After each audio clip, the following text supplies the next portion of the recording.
Saksakalyan gunarnavasya Vande Guru Sri Charanarabindam.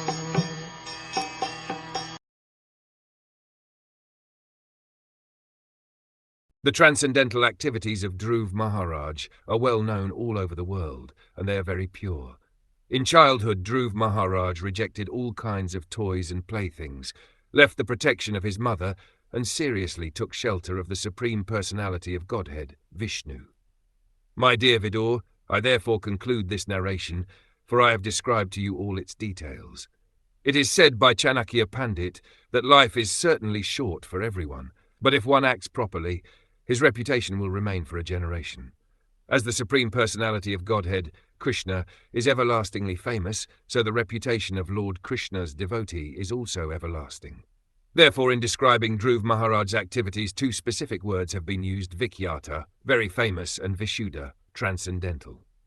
Dhruv Maharaj, leaving home at a tender age and taking shelter of the Supreme Personality of Godhead in the forest, is a unique example in this world.